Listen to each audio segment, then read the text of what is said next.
With so many options, why choose Arizona State University? For me, the only online option was ASU because of the quality. Their faculty was really involved with their students and care about your personal journey. The dedication to my personal development from my professors, that's been extremely valuable to me. Earn your degree from the nation's most innovative university. Online. That's a degree better. Explore more than 300 undergraduate, graduate, and certificate programs at asuonline.asu.edu. Welcome to episode 157 of Wheel Bearings. I'm Sam Abul-Samad from Guidehouse Insights. I'm Rebecca Linland from Rebecca Drives. And Dan is off actually trying to make a living today, so he's unavailable to join us. He's got some projects that he's running up against a deadline on, so it's just the two of us today. So Rebecca, what have you been driving? So I have been driving the 2021 Kia Seltos. It's kind of this small, almost SUV. They market it as an SUV, but it's actually a size of vehicle that I really like. You can fit 4 comfortably in it, 5 if you're, running errands or going to lunch or something when we are allowed to go to lunch again with our colleagues. And it has a nice ground clearance, nothing crazy. I'm really fond of this size of vehicle. I think it's practical for a lot of households. So the Kia Seltos, it starts at $21,990. They've got about $1,120 of destination charge on it. It's interesting because the Mulroney that came with my media car didn't match my experience. And it started from the very beginning when I couldn't get the door open with the supposedly standard keyless entry. So this car didn't have keyless entry. It didn't have push button start. It didn't have automatic air. And it's funny because I get so used to those things. And I think we get so used to those things. We're spoiled. That very, very spoiled. But I will say and I guess I apply this mostly to women, but because I drop my key in my handbag and I don't even think about it. But, my own car, Coco, doesn't have keyless entry. And I will say from a safety standpoint, like when I got home late from airports, or walking to my car, it is important, I think, particularly for women, that you do invest in keyless entry when you're shopping for a car. Whether it's used or new, it doesn't matter. The idea that you're not fumbling for your car keys as you're walking up to a car, really in any situation, I think is important. And I think that that's one thing that, if a lot of people, as we've talked about before, cars are 10, 11 years old. You may not realize, if you've never had keyless entry, you don't realize how convenient it can be. But for me, it was also a safety issue of not being distracted when you're walking up to your car, being able to just go up, get in, and lock the doors right away.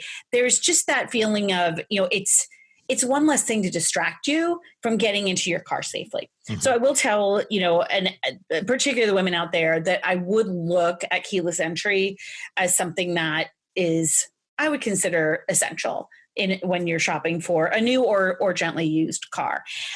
The other thing that I'm very, very spoiled because I love auto air, and it seems to be still misunderstood. So auto air is, you can just set it and forget it. And I love that. So my preferred temperature is 70 degrees. And the good systems don't blast you with super hot air in the summer and freezing cold air in the winter. It will warm up in a separate location, within the engine, and then start feeding more appropriately temperatured air into your cabin. But I like the fact that you can just set it, forget it, and it's one less thing to worry about. So again, not having it was something that, I had to kind of fumble with it and get used to it. This didn't even have the temperature dial. I mean, it only had a dial. It didn't have the actual specific temperature. So just from blue to red. Yeah, exactly. From blue to red. Right. So it was really old school, which again was good for me, to experience. It did have a lot of safety features on it.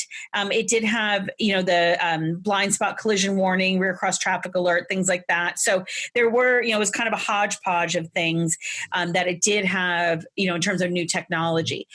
Overall, the driving experience was excellent. I actually had to go down to JFK to pick up my sister, which was a good 45 miles from my house. So I got some good driving in with it. Road noise was pretty minimal. Cabin comfort was nice. It doesn't have, you have to either use Apple CarPlay or Android Auto. And that worked, Android Auto worked pretty well for me, so I didn't have any issues with that. Does it also have the standard Hyundai Kia interface on the screen as well? Like just for the radio? I mean, no nav, obviously, but right. It just had the radio, just the black and white screen with the radio on it. Okay. Yes. And voice control worked pretty well too. Once I had, Android Auto activated and even without it, I was able to change the radio station and things like that. So, again, it's funny to not have a map that even shows up, something like that. But it was overall, the infotainment system was totally adequate for the job. And again, the Android Auto worked really, really well and pretty seamlessly. And I would assume that Apple CarPlay would do the same. It was comfortable. I mean, this thing is, again, $22,000. It's for that price. I think it was really, really competitive within the segment. I do think, the sticker that I had, the what's supposed to be the S Turbo, you're starting to get into that 26, 27, 28 range. And I always just go to the fact of like, okay, what else can you get for that price? And, I think about things like the Hyundai Venue that I really, really liked a lot. And I think these are very, very similar to it. So, shop both of those vehicles when you go and look at these things, because I do think that, there's a lot as you start to get into that 27, 28, 29 price range, you can get a lot of different things. Yeah, I was just looking at the specs, and when we first saw the Seltos, I think it was at the LA Auto Show where they unveiled it last November, which seems like a million years ago now. But at the time, I looked at it, and my assumption was that because this was priced relatively low, $21,000, I think was the base price. That and talking to James Bell from Kia, that this was based on that this was Kia's variant of the Venue, right? But in fact, this is actually really a size class up from the Venue. It's quite a bit larger. Funny? It is quite a bit larger because I did feel that. Go ahead, sorry. Yeah, I just pulled up, comparing the specs. This thing is almost 13 inches longer than a Venue, so it's a more than a foot longer than a Venue, and the wheelbase is like 4 inches longer than the Venue. So it's a quite a bit larger vehicle, and so it makes sense that it's obviously going to be a little more expensive than the Venue. And, the Venue doesn't offer things like a turbocharged engine option. You only have one powertrain option in the Venue. Right. Everything's kept fairly simple. It is. I mean, and I definitely did feel like this was a little bit larger vehicle than the Venue, because I'm a neighbor down the street and I drive by their driveway, which is pretty close to the road. And they have one of those cool, like kind of China gray colored Venues there. Mm-hmm. And so I would sort of look at it and compare. And I think the Venue sits lower also. The ground clearance on the Seltos is just over 7 inches. And you can definitely see that also. Again, I think it's a good solid vehicle. I'd love to drive one with all of the accoutrements and kind of get the full luxury, quote luxury, the full fully optioned out experience in it. But, again, like once I was in it and once I had the temperature right, it was a good experience overall. I think it's definitely a vehicle that deserves to be test driven, deserves to, be in that comparison shopping when you go. I also just, Kia is just doing a lot of things really, really well, and like Hyundai as well. And so I think, it's just it's a good product overall. It was solidly built, no rattles, all the switches and the buttons and everything were intuitive, and the cloth seats were really nice. I mean, again, it was sort of this weird, car that you can't buy, but from a spec standpoint, but from a overall driving experience. Oh, the other thing it didn't have was power seats. And so, it was just sort of funny to be in a car like that. But it was a good experience, though, overall. I liked it. Well, that's great. Going back to what you're talking about with the keyless entry, fortunately, almost all new vehicles have it now, except for, in some cases, the base models of some lower cost vehicles. But, the vast majority, even things like the Kia Rio, except for the base trim level, right, you've got keyless entry available, and the specs for the Seltos indicate that it should be standard on there. So I think, most likely, this particular situation, a lot of times the cars that are in the press fleet are pre-production vehicles that are shipped over, and they're not necessarily exactly the right spec of what's going to go on sale. And so that's probably the case here. I'm surprised that, that they shipped over a car.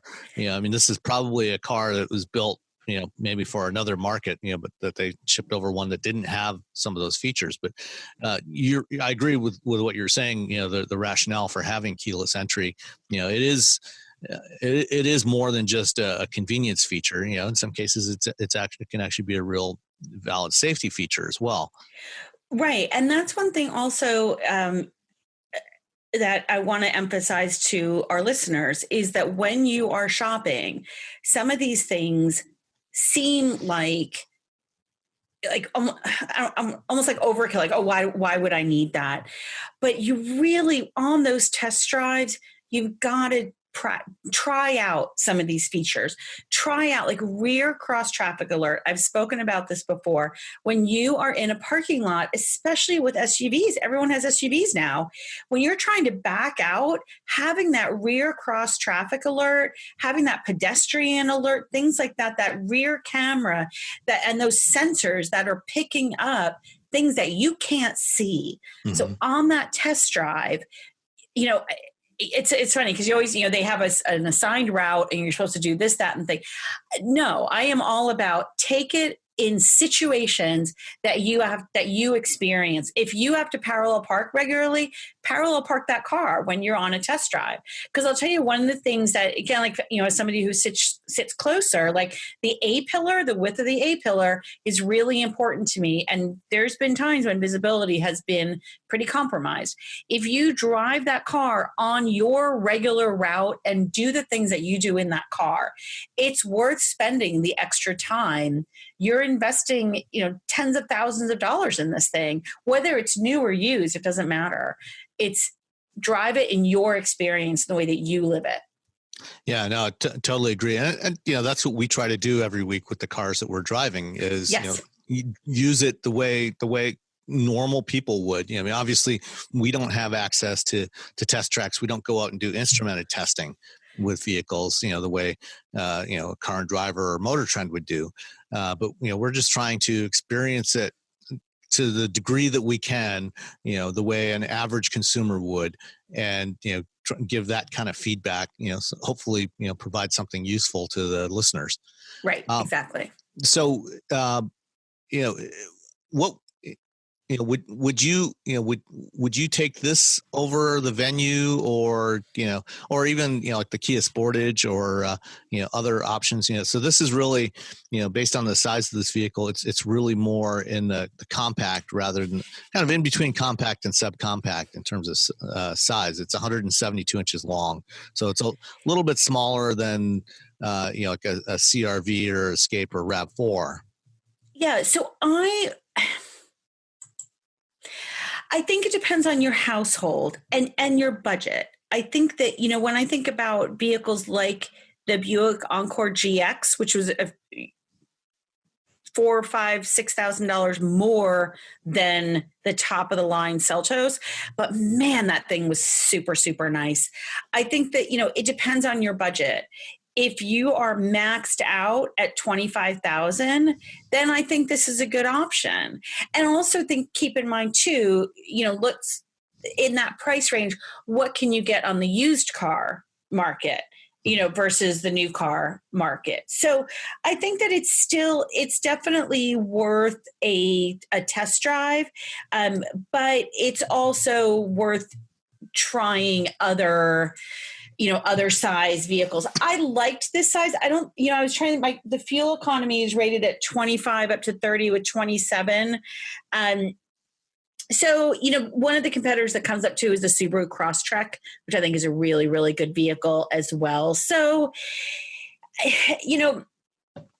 so they're listing the Hyundai Kona as the competitor, which I think I had the Kona last year rather than the Venue. Yeah, I think I like the styling of it a lot also. So, there's, as we've talked about before, there's not a lot of bad cars out there. I think that I would definitely look at the Crosstrek for sure. I wasn't crazy about the Honda HR-V. I haven't had it for about a year and a half, probably 2 years now, but I remember it being fairly tinny and not, there's Hondas always tend to, I should say, they often will have a pretty loud road noise. And that was not the case that I felt with the Kia Seltos. The other thing too, that you mentioned is the infotainment system. You have to see which infotainment system is easy for you, is ergonomically friendly for you, is intuitive, makes sense. You're not fighting with it all the time. So again, these are kind of some of the things that I would look at when you're testing the Seltos against things like the Kona, the Crosstrek, and the HR-V. Yeah, and absolutely. When you're going to do a test drive, you're probably going to have your phone with you, but take a USB cable with you and plug in your phone and see what it's like to actually pair it. Go through that whole process. See what it's like to use your phone with that vehicle. What that experience is like. Exactly. The Sportage is larger than this and gives you more of that SUV feeling, in my mind. But yeah, no, you've got to test these things with your phone, with your lifestyle. What is it to load and unload? I liked the fact that with that only 7-inch ground clearance, you can get heavy items into the back easier. All that kind of stuff just plays into whether you're going to be happy. These sort of emotional solutions, as I've called them, how is it to live with? Yeah, you're right. The Sportage is about 4.5 inches longer than this one. So, it's kind of this step, as you go, the Venue is 159 inches long. The Kona is 164. Then the Seltos is 172 and then 176 and a half for the Sportage. So it's kind of, there's somewhere in there, there's one that's going to fit your lifestyle. It's a Goldilocks thing. Yep, exactly. All right. So you were in a much fancier vehicle than I was. A little bit fancier, a little bit more expensive. But I've driven this one as well. But it had a turbocharged 4-cylinder engine. It was a compact crossover. So, same thing, right? Yeah, same thing, right. Yeah. Now, I had the BMW X3 xDrive 30e, yet another example of BMW's cumbersome naming strategy. So this is the latest, it's the plug-in hybrid variant of the X3. Unfortunately, BMW has opted not to offer the new iX3, which is their full battery electric version, in the US for the time being. I think most likely because it probably took a look at, Audi and Jaguar and realized that the iX3 is probably not going to have enough range to really be competitive at their price point. And so I think they're waiting until the next generation, or actually waiting until the iNext, which is a dedicated EV rather than conversion, comes out next year. Right. But the 30e is the plug-in hybrid version. So like most of BMW's other plug-in hybrids, it uses their 2-liter turbo 4-cylinder, and there's an electric motor sandwiched between the engine and the transmission. 8-speed automatic transmission. In this case, it's all-wheel drive as well. And it has a range, all-electric driving range, officially rated at 18 miles.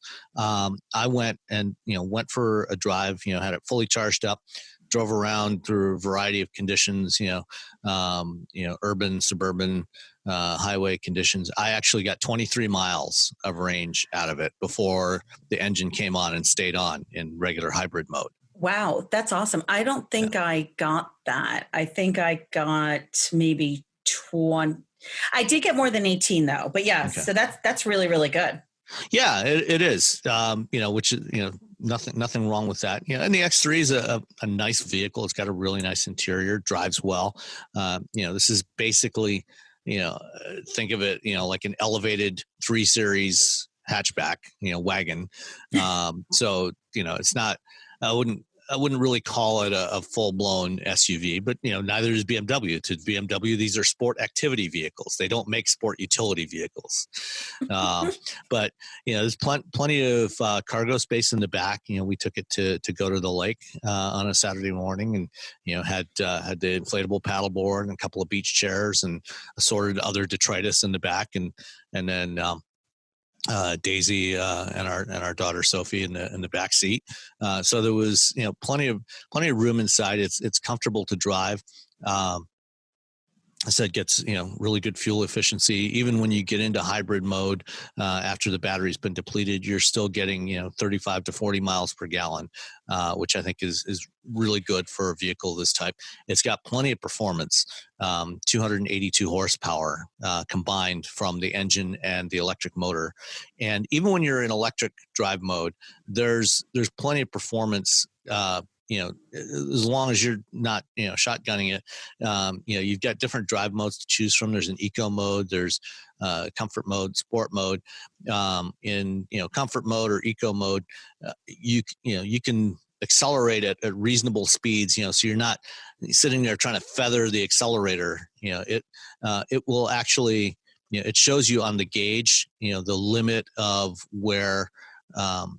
Where if you go beyond this, it's going to turn on the engine, and it'll actually try to, as long as you're not, really getting hard onto the accelerator, it will basically try to keep it right near that limit and keep it in electric mode. So that's nice. So it's really easy to drive around electrically. So the reality is most people can do most of their driving. Most of their, they're driving around. If schools were open and you could actually take your kids to school and drop them off and pick them up and do your shopping, you could do all that sort of thing without using any gas in this thing.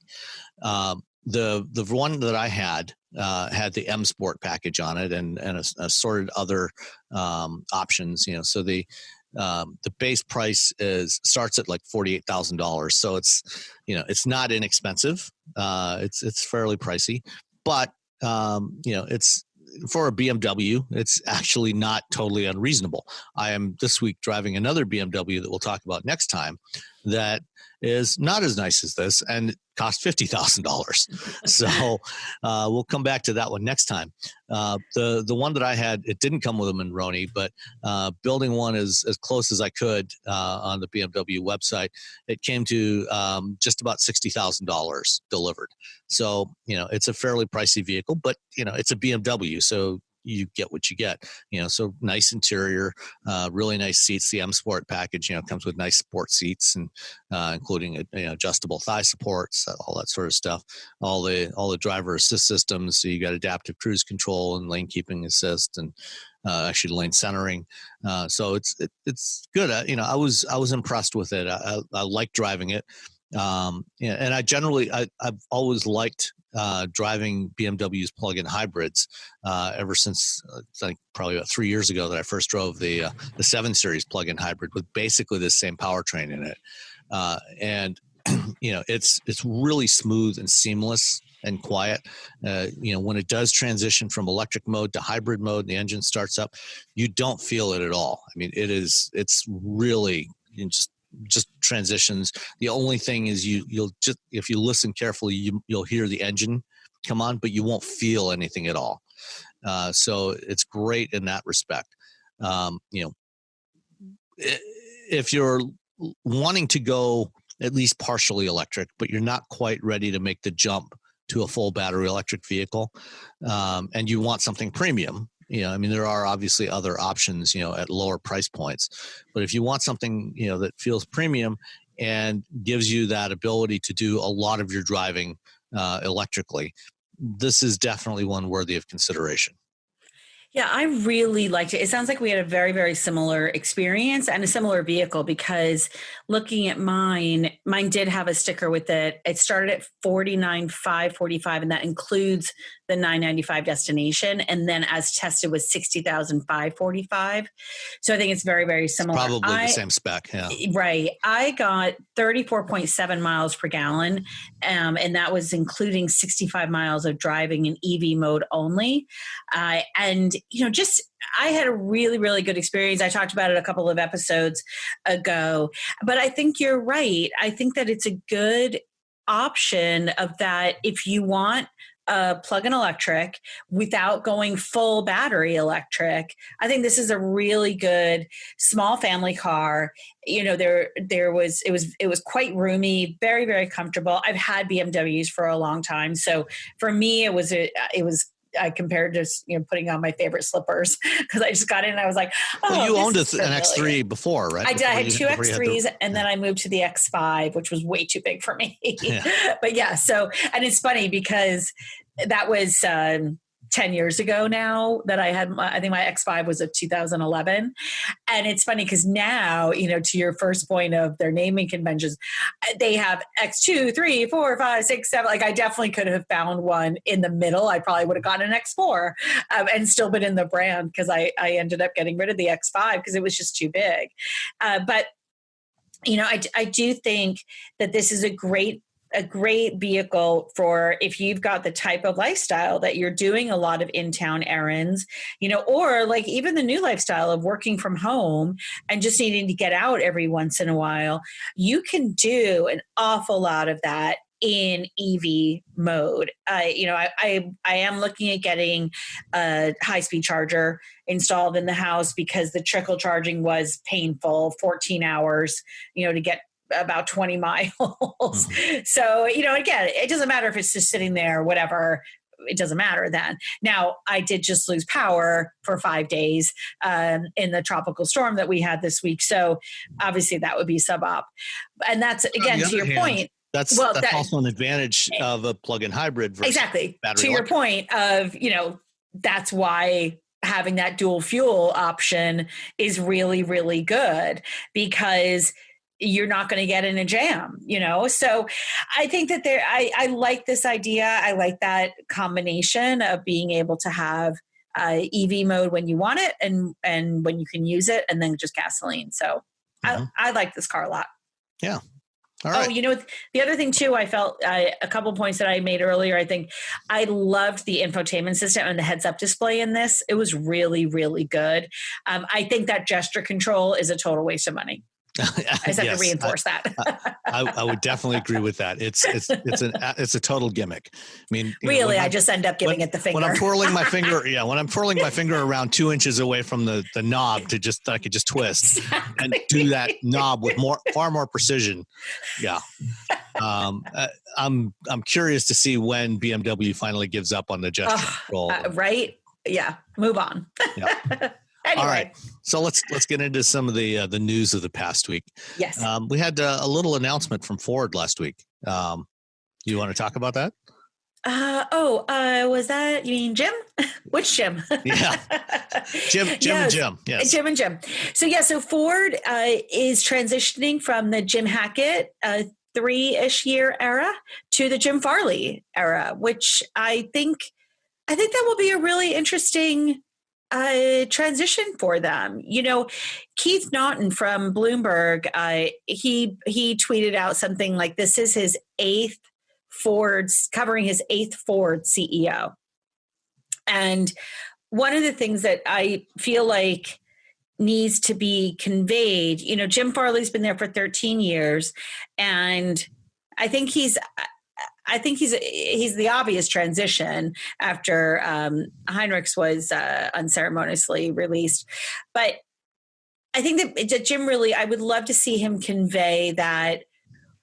Why is he the right person? What is he going to be doing? How is he going to be doing it differently or motivating the culture of Ford and motivating the stock price, frankly? I think that is one of his biggest tasks, is to show Wall Street why he's the right guy and why it's going to be different this time. And, Mark Fields was let go because one of the reasons was the stock price was abysmal. And under Hackett, the stock price fell even more. And there were a lot of other reasons why Mark Fields. I realized left. There was internal reasons Yes. why Mark Fields was let go. There's external reasons of the stock price, but the external measure of that is the stock price.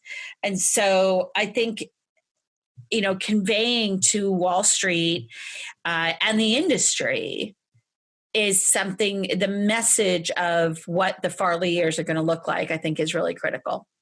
Yeah. And, I've developed a lot of respect for Jim Hackett over the last couple of years, watching closely, what Ford's been doing. And, there's things that I've seen that I'm not at liberty to talk about, mm-hmm. but, I think that he has put them on the right path.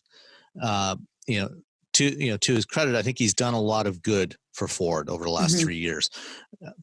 But his personality and he's, let's just say he's not the most dynamic person out there. Right. I think he's the kind of person that with the people that he works with directly internally, I think he's good at giving them the direction and the vision and getting them, to do their jobs, doing what they need to do to succeed. But I think he's not the kind of out there person that's going to inspire, investors and especially retail investors. He's clearly no Elon Musk. Right. Thankfully, there is no one else like that either. But I think Jim Farley, as you and I, we've seen him speak many times, publicly. We've spoken to him privately yeah. as well.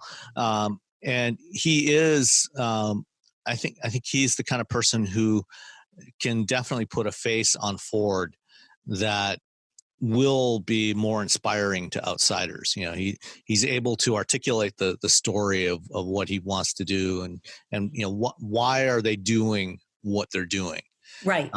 More so, so I think he's probably a better communicator, especially an external communicator than Hackett. Yeah.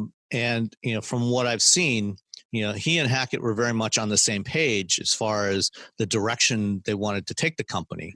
So I don't expect to see any notable changes in the direction for Ford over the next several years, but just, maybe more, maybe a better job of articulating what that vision is. And I think a big part of that is going to come with, seeing the products that are going to be coming out over the next 12 to 24 months. Right. Because ultimately that's what it comes down to is what is the company actually selling?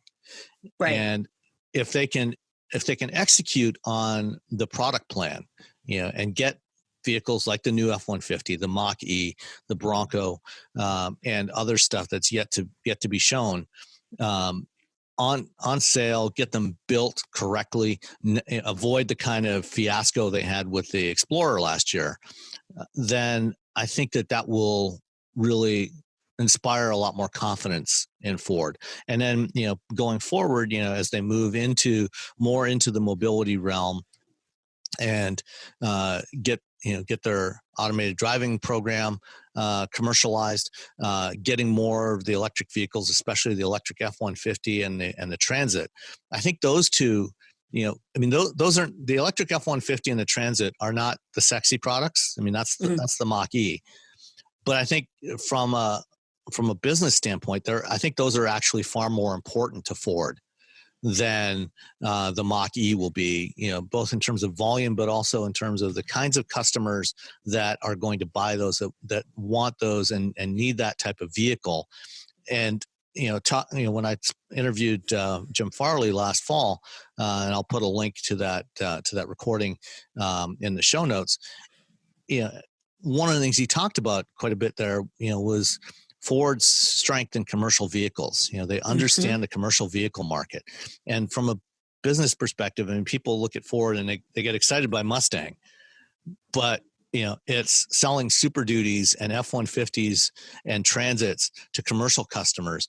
That's what makes the money. That's what makes the Mustang. The bottom line, right? Yeah, exactly. That's what makes the Mustang possible. Yeah, for sure. And so I think when they get those vehicles into the marketplace, I think it'll show that Ford can really produce electric vehicles that also play to their strength in the commercial sector. So yeah, no, I think so too. And I think that Jim is authentic. I think he's believable. And not to say that Hackett isn't, but as you said, he's a very, very different type of personality. And I think that, I like Jim's global background as well. He's had experience overseas. And I agree. I think that he's been behind the scenes pushing a lot of what they've been doing on that product side. And, sitting down with him, he's believable, he's likable, he's responsive. And, I'd love to see him, in meetings, with a lot of, small group meetings and such, with people. I think the dealers are like him as well. And that's important. And I think they can get excited. It's funny because when I realized he was 58, he looks like he's 40. I mean, he looks like he's exactly the same as he was when he joined the company, which is impressive from all the stress that he's had, that they all have. But, I think that he's a little bit of like a kid in a candy store, and that's can be a very appealing trait to be able to convey the passion and excitement and authenticity that is necessary to execute on plans like they do have. Because I totally agree. I think from a product standpoint, they've done a lot of good things. And also from, Lincoln, of course, has been revitalized as well. And while Kumar Galhotra was one of the key operators of that, and he's been promoted as well, I do think that is, again, part of that whole realm of senior leadership within Ford of understanding who's in the marketplace and what it takes to buy. So it was speaking of Lincoln, last week, I think it was last Friday, we had a little small group session with Matthew McConaughey. and I have to say, so it was for National Relaxation Day or something stupid like that. And well, if there's anybody that's going to relax you, it's Matthew McConaughey. Right? But, we didn't get to speak directly with him, but he was also very, very authentic. And one of the things that I really related to was he talked about his 88-year-old mother, and she didn't live with them, but he said in March we went and got her and brought her home to live with us to go through COVID together and to get through this pandemic. And that was something that I very much related to because I'm dealing with the same, my mom is 86 and she's living with my sister but it was one of the first things that he talked about and what his family is going through and stuff. And it was very, very real and very relatable and very down to earth. And he was incredibly encouraging there was another woman that was on that was a behavioral psychologist specialist, and she lives by herself and, was talking about kind of trying to keep her spirits up and stuff. And he was so encouraging. And it was a really, again, like those stupid commercials that I don't think do him justice. I think that his personality and he came out more authentic. And those commercials, I think you always have to kind of take them a little tongue in cheek. When I first got to Kelley Blue Book back in 2015, we started doing something called the Matthew Meter to see how the response was and who was actually shopping the Lincoln site. And I will tell you that there was a measurable difference in terms of income education level of who was shopping the Lincoln brand after the commercials started airing. So I think he's been really good for the brand as well. But it was definitely very interesting, and really I grew to have more of an appreciation for him as an actor. I think he's amazing. He's just done incredible things, but as a person, I think that it was cool to see him on for the hour and change that we had with him. That's good. Yeah, it was all right. So let's stick with Detroit for the next one. Yes. The Cadillac Lyriq finally got its public reveal last Thursday night. It was originally supposed to be shown back in April. We were supposed to go to LA to see it. We saw it in March at the GM Design Dome. That was the last time any of us saw each other in person. Yeah, exactly. And then they obviously canceled that, and they did an online reveal on Thursday. What do you now that the world has seen the Lyriq, what are your thoughts? So frankly, I didn't have power yet. Okay. And I have not backtracked to watching the reveal itself. But, my thoughts on it, I think that it's that type of vehicle is the right type of vehicle for an EV market. I think it needs to be luxurious. I think it needs to be nice. It's kind of that stunning, smooth, elegant SUV that I think is appropriate for an EV market. So I wasn't, I think it was a little bit funky looking back in March, which does seem like a lifetime ago. But, I think that this is the type of product that could move people to Cadillac if they believe that Cadillac can produce the same kind of technology that Tesla does, because that's really who they're competing with. Yeah, I mean, obviously, Tesla is that's their target with this vehicle, and it's. I think I love the design. I think what they've done with the design of this, taking, going to the next generation of Cadillac design. It's got some echoes of where we are today with their current generation of design language, but it's something that is even more contemporary and sets the electric Cadillacs apart from what they have today. Yes, very much so. And the interior is just fabulous on this thing. That 33-inch display panel, one solid display all the way across. It reminds me of the Porsche Taycan. Yeah, except the Taycan's actually several separate pieces. Right. This was all one. Where it's just one seamless display all the way across from the A-pillar all the way across the center stack. And I think the design is great.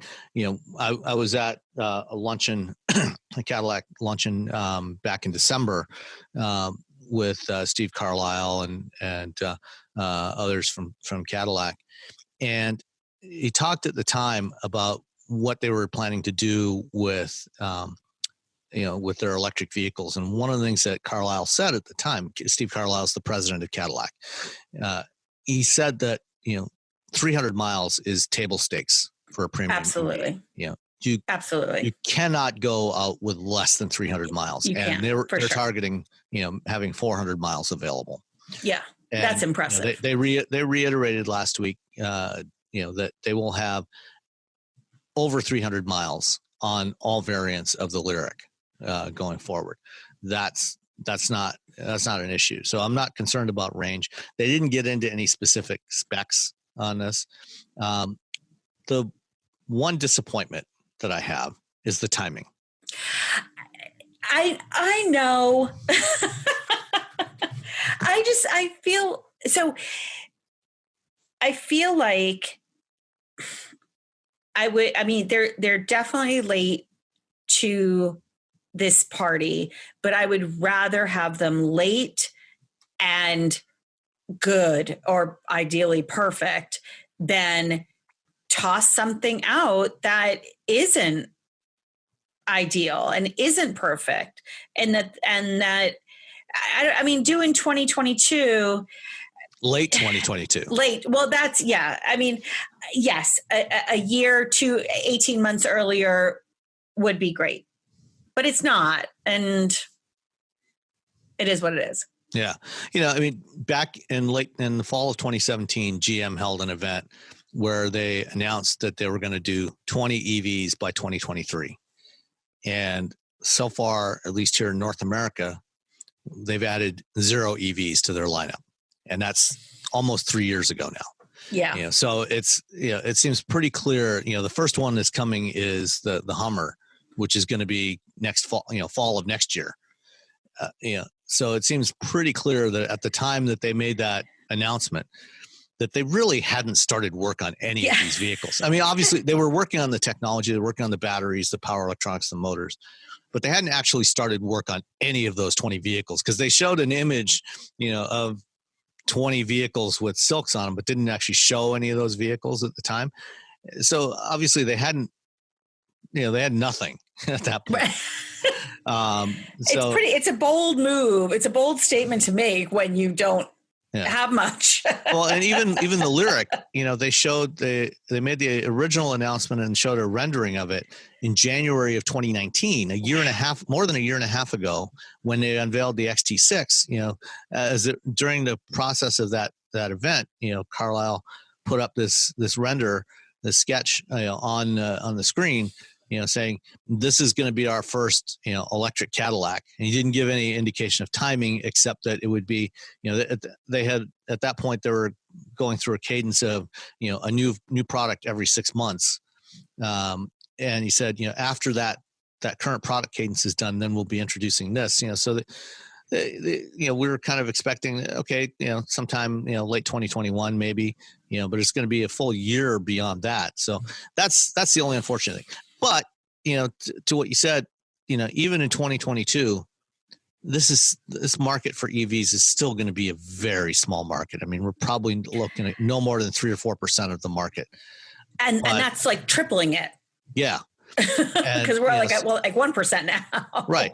So, it's not like they're, going to be coming into a huge market at that point. It's still going to be a tiny market. But it would be nice if, with all the GM has said about, wanting to be a leader in EVs, wanting to go all electric, if they were able to bring something out a little bit sooner than that. Yeah.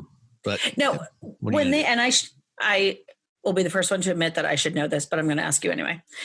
When they talk about all electric, to our earlier conversation about PHEVs and the convenience of dual fuel or dual power, what are they really talking about here? They mean all electric.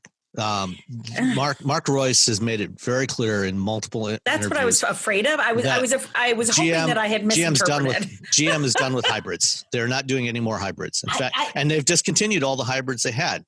So that's what I was afraid that I was hoping that I was misreading these things. Nope. But I wasn't. So there's not going to be a plug-in hybrid Corvette, to anybody that was wondering about that. There's not going to be any other hybrid or plug-in hybrid vehicle from GM.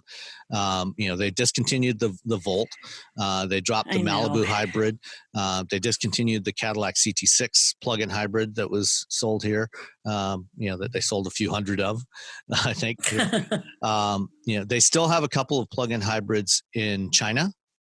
But even those are ultimately going to be replaced with battery electric vehicles. So he said they're not doing any more hybrids going forward. It's all battery electric. That's it. And what is the logic there? Obviously there are additional costs with doing a plug-in hybrid. Overall, it's not as efficient as a battery electric vehicle. You're carrying around an internal combustion powertrain and an electric powertrain. So it's a compromised thing, and they've decided to, make the investment. And they feel they got far enough along in battery development that they felt that they can get their battery costs down to a point where it's cost competitive, and there's no point in doing a hybrid or plug-in hybrid anymore. They're just going to go all in on the batteries. The thing is, though, for me, it's the battery technology is absolutely critical, but the charging speed is the other part of that. I mean, that is the fork to the knife in this situation in my mind. The only reason that range and range anxiety is a thing is because of charging time and access to stations. We all should have gas range anxiety because you run out at 300 miles, let's say, but we don't because it's familiar and gas stations are convenient and recharging. There's 168,000 gas stations in the United States right now. Exactly. And so the idea that, the battery technology, it's also about that recharging technology, the refueling aspect of it is just as critical to the success. I've said it before and I will say it again. We have to do a better job of conveying to the consumer why an EV is a better solution to their mobility than a gas-powered vehicle is. And right now it doesn't look like it's more convenient to the consumer. It doesn't appear to be more convenient. It's not more convenient, and it's not better from the values that people have. When you think about something like the iPhone or an iPad or even a laptop, and I realize it's not 100% apples to apples, but no pun intended. Oh, that was a good one. But my point is that people were willing to adopt the technology of Apple because it was better. It wasn't technology they asked for, like Steve Jobs said, but it was better. It was perceived to be better, even if the reality wasn't there. And so I think we as an industry need to do a really good job of conveying to people why EVs are better. And that's why they should buy them. And it's not just about the environment because people don't care enough. Right. And, to their credit, automakers are starting to invest more in the charging side of it. This is something that, yes, as we saw with GM. Aside from Tesla, they until fairly recently they've been reluctant to invest in the infrastructure side of it. Well, they don't invest in gas stations, right? Well, exactly. Yeah, they never owned the liquid fuel infrastructure, and right. They felt that they didn't need to invest in the electric charging infrastructure. Right. Now they're seeing, especially, as they start to reach the point where, they're no longer going to have the incentives, tax incentives to get people to buy them.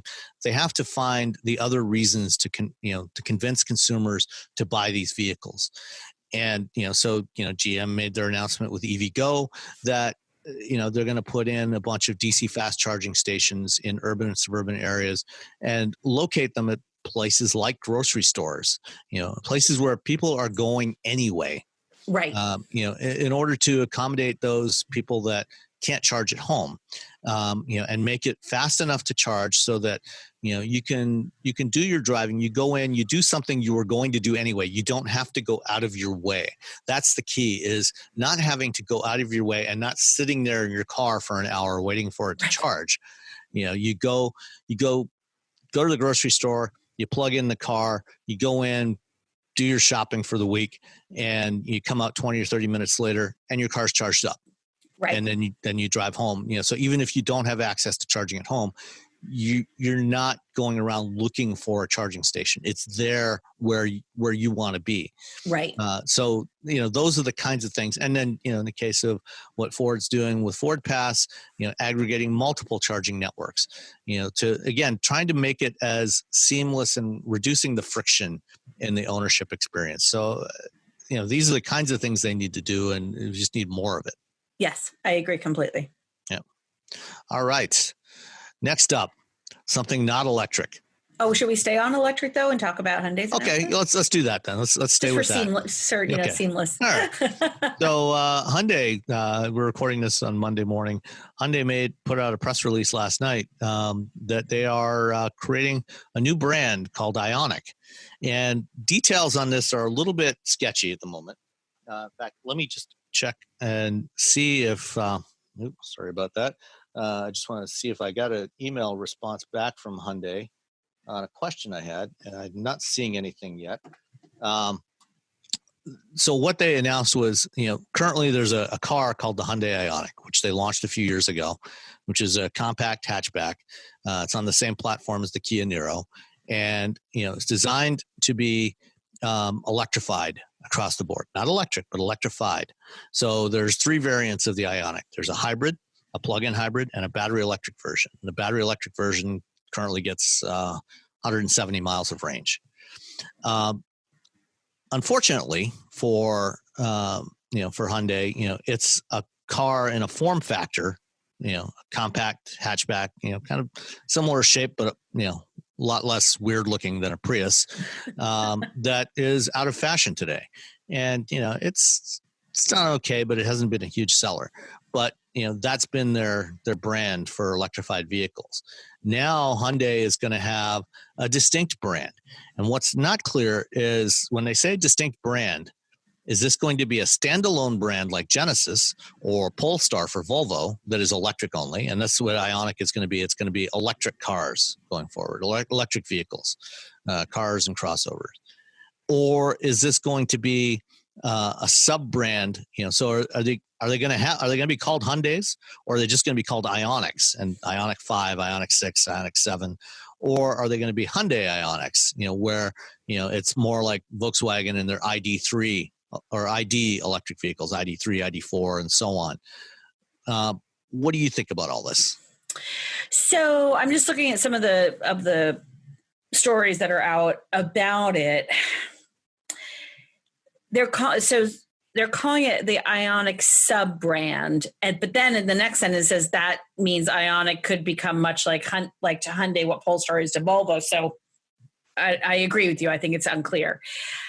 My issue with this is it plays into what I just spoke about before about it reinforces that these things are weird and different. And that is the only thing I don't like. It reminds me of the Audi e-tron, which I love that car and I want it to be the Q6. I don't want it to be weird. I don't want it to have a weird name, a different name. I want it to be seamlessly integrated into the showroom where it sits side by side with internal combustion engines, that this is just an alternative powertrain, an alternative power source for a consumer. It's not a different weird thing. I don't know. That was my first reaction, was that the amount of money that needs to go into educating consumers on the familiarity of the Ioniq brand when they already have a familiar brand in Hyundai. Everyone already knows Hyundai. They don't always know how to pronounce it. It's like Sunday, but they know that it exists, and the awareness level of the Hyundai brand is I would imagine pretty high. So as you're speaking, I did get an email from Brandon Ramirez at Hyundai PR. I confirmed that they will be sold through Hyundai dealers. It'll be the Hyundai Ioniq 5, Ioniq 6. Ioniq 5 is the first one crossover that's coming in the fall of 2021. So they're thinking of it more like their N brand. Okay. So N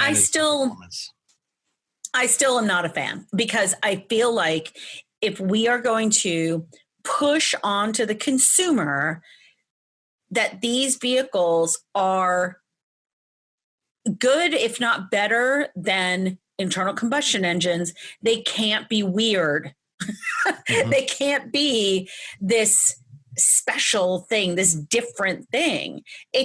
I would rather, from a strategic standpoint, I would rather just have it be presented as an alternative, like diesel is to gasoline, or, that kind of, a USB versus a USB-C.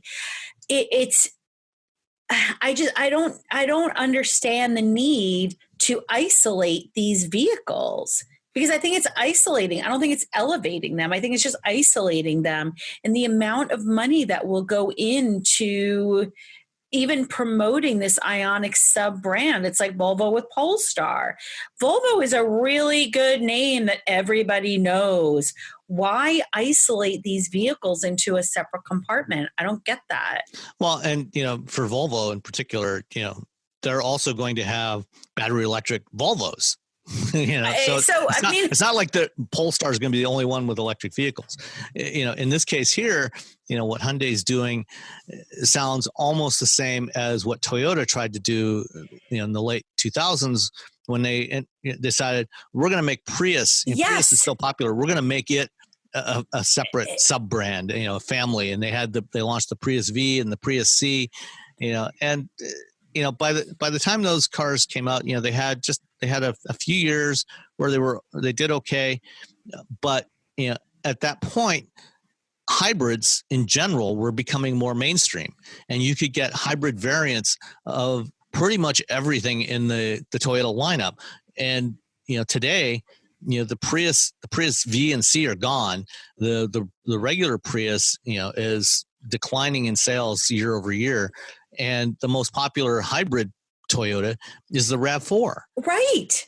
So why you would do this instead of just integrating it more cleanly into the Hyundai lineup doesn't quite make sense to me. I'm not sure that this is a good idea. I agree. I agree completely. And it's interesting because we hadn't talked about this at all beforehand. And so, but I think that we're very much on the same page that I feel like the marketing dollars that need to go into educating consumers and increasing brand awareness for Hyundai Ioniq 5, 6, 7 is just, I think it's money that could be spent elsewhere. Well, especially given that, when Toyota did the Prius family, it's like everybody knew what a Prius was. Yes, right. In 2007, 2008. Prius was, it wasn't the biggest selling vehicle in the world, but it was pretty, it was doing 250,000, right? 250,000 a year. Yeah. And even people that didn't own a Prius knew what a Prius was. Right. Whereas today, Hyundai's selling, maybe 25,000 Ioniqs a year. Nobody knows what an Ioniq is unless you happen to have been in a Hyundai dealer. I've never seen any marketing for the Ioniq. I like it. It's a nice car, but nobody knows what it is. I think we need to live in California to see the marketing. That's probably true. Although they do sell the hybrid nationally. The plug-ins are only sold in ZEV states. They're probably focusing their marketing dollars in California. Yeah. But so that's sort of, and again, my whole thing is just, we can't expect a consumer to consider an EV if we keep making them weird, if we keep isolating them, we keep putting them in a separate area, or these are the different ones. No, you put them all in the same showroom. You walk around, this one's electric, this one's gas, this one's diesel, this is a P8, and you give them, it makes them more familiar. It keeps them all at the same level. You're just giving a consumer a choice. It's like, like when you go shopping for ground beef and it'll say 80, 20, 15, 15, 85, different levels of fat. They don't have them in, you don't have to go over to the separate section. They're all together. You pick which one suits your dietary needs best.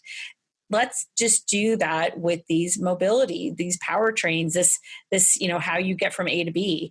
I feel like we need to stop making these things different. And, Audi, for example, when I spoke to them at the LA Auto Show last fall, we talked about e-tron, and the way they described it, because when they first introduced the e-tron, the original e-tron, they were referring to it as the e-tron Quattro, and then eventually just dropped that and just made it just e-tron. And the way they describe it now is that the original e-tron, they're sort of like the Quattro. It's the e-tron, and e-tron is just going to be the suffix that they add to their plug-in vehicles going forward.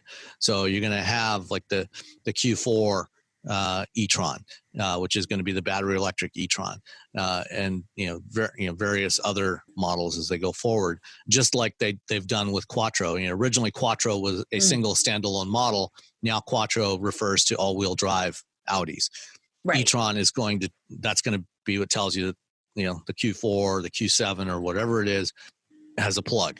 And Right. that's how they're moving forward with that. So maybe that's what Hyundai does, something like that. I don't know, but I agree. I don't think that this is necessarily the right approach, and I think that this might be a waste of resources. Yes. Yeah. That's the main thing to me, is that is this the best use of resources at this time for consumers? And I'm not there either. Okay. Well, speaking of resources, Mr. Gordon Murray, always one of, from the time I was a kid, when I first started following Formula One in the 1970s, his work, he was the technical director, chief designer at Brabham back then, Brabham Formula One. And he created some of the most amazing Formula One cars. Today you look at F1 cars and they all pretty much look the same. When you looked at F1 cars in the 70s and early 80s, you could always tell the one that probably came from Gordon Murray. His mind works in a different way. He had the BT46B fan car, which was unbelievable. And, there was it the BT55, I think, was the one, they were using a turbocharged 4-cylinder BMW engine that he wanted to lower the center of gravity. When they first started using that engine, like most 4-cylinders, it stood upright, perpendicular to the ground. He said, why can't we tilt it over on its side and run it that way so we get a lower center of gravity? And so BMW built a new engine block for it and tilted it over like 80 degrees off vertical. And all kinds of wild stuff. And then he got out of Formula One and started doing road cars. And he created something called the McLaren F1. Mm-hmm. Just a little car. Yeah. It's a small thing. I mean, they only sold 106 of them. So not iconic at all. No. Which was, I think, up until last week, probably my favorite supercar of all time. It's certainly, if I had a choice between a Bugatti and an F1, or any contemporary McLaren for that matter, I would take the F1 in a heartbeat. 3-seater, driver in the middle, that BMW V12 engine. In the early 90s, in like 93, 94, I spent some time over in England. The company I was working for at the time, Kelsey Hayes, we were doing ABS and traction control development at a test track in England near Coventry called Myra. And it was a track that was used by a lot of different companies in that area, including McLaren. And before the F1 went into production, we got, for several months, we were seeing them out there, 2-3 times a week. And I got a chance one day by the control tower, there, while the driver was inside checking in, it was sitting there with the engine cover open, and I'm checking this thing out. It was amazing getting to see this thing up close. And that was before cell phones, so you couldn't take photos. That's right. And stuff, right? Well, and even if I had taken a picture, I would have been thrown out of the facility. Yeah. They would have stomped my phone into dust and thrown me out. So, couldn't do that sort of thing. But it was an amazing sight to see, and this car was so tiny. And Gordon Murray's done a new vehicle called the T.50. It's stunning. Yeah, it's amazing. And he said, he's got nothing against electric vehicles, but he wanted to do, the ultimate analog supercar. So there's no electrification on this thing. It's got a 4-liter bespoke V12 engine developed by Cosworth that revs to 12,100 RPM, makes 660 horsepower. This car, one of the things that Murray's always focused on is lightweight. The F1, you look at a Bugatti, weighs about 3,500 pounds. The F1 was just over 2,200 pounds. This one is actually 986 kilos, or about 2,178 pounds, with 660 horsepower. It's unreal. What do you think of it? I think it's stunning. I mean, it's just, and you put it perfectly. It is a true analog car, just about the driving experience. I mean, the way that it opens up, it's this huge front hood, and that's how you actually get into the car. It looks like a rocket ship from the back. It's stunningly gorgeous. You know, I don't spend nearly enough time in supercars, but I did get a chance to drive the Bugatti, right? I did get a chance to drive the Bugatti Chiron, and that was an incredible experience. I mean, this thing is, you know, it's for 100 people. They're making 100 of them.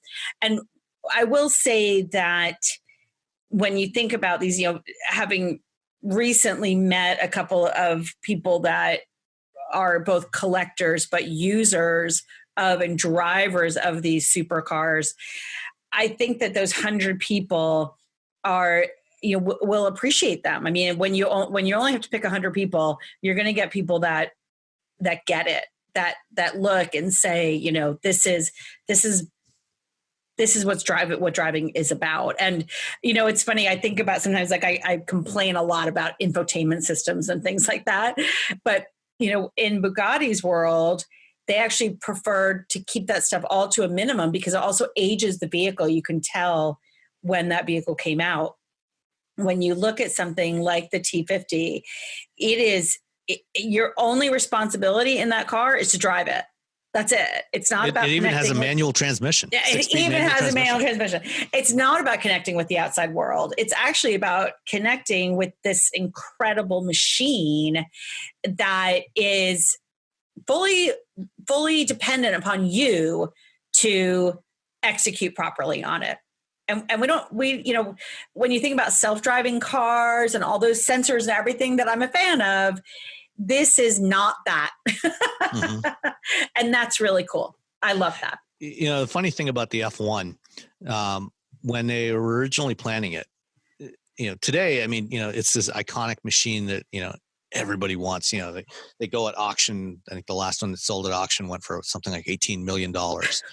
And, you know, the F1 was one of the first road cars to be priced at $1 million. And the original plan was for a production run of 300 cars.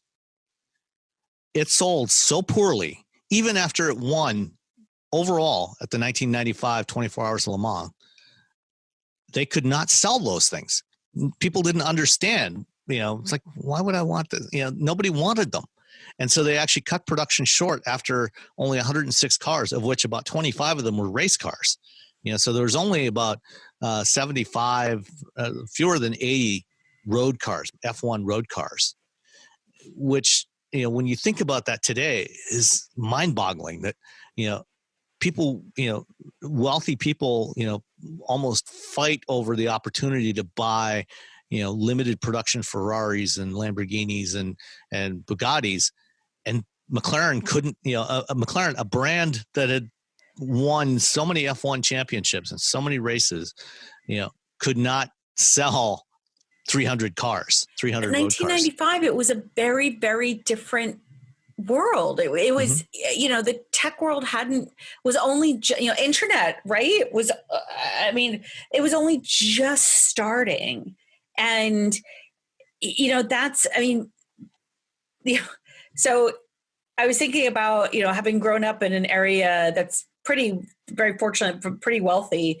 I remember when my neighbor down the street, he created a product that we all use every day, and he sold it for tens of millions of dollars. He didn't move, which was always amazing to me.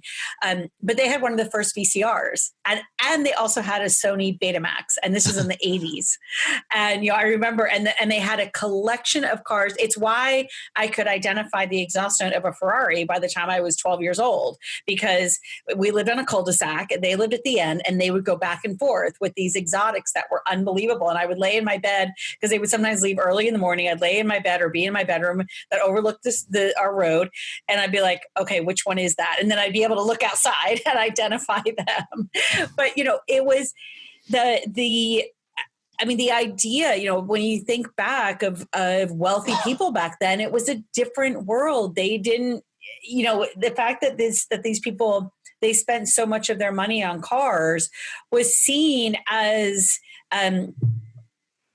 almost lowbrow. Like, why didn't they invest in a yacht or, 3 or 4 homes? Like, that was, not to say that people didn't have exotics, but, it's just sort of funny. The mentality, I think, was different then. And now some of the people that have famous car collections, Jay Leno and, the tech people out in Seattle that go to exotics at Redmond Town Center every week, which is the largest weekly collection of cars and coffee for exotics in the country. And we think that's probably the world. It's a different mentality. Those guys are all now in their 40s, they're in their 50s, 60s, 70s. That's, the guys that started something like that are in their late 50s, and 30, 40 years ago, 30 years ago, they didn't have money to spend on these kinds of cars. So I think it's, it's just the market is different now. Yeah. Well, hopefully Mr. Murray will be able to sell all 100 of these T50s. I don't think you'll have any problem selling them this time. I don't think he will either. Yeah. All right. Well, with that, why don't we wrap it up for this week? And, all right. Sounds good. Yeah. I don't think we need to talk about Maserati Trofeo. There's not really much to say there. Maserati's got V8 engines. That's it. That's what I took away. Yeah. V8 engines in the Ghibli. Okay. In the Ghibli. Yeah, that's it. All right. Thank you, Rebecca. Thank you, Sam. Bye. Bye.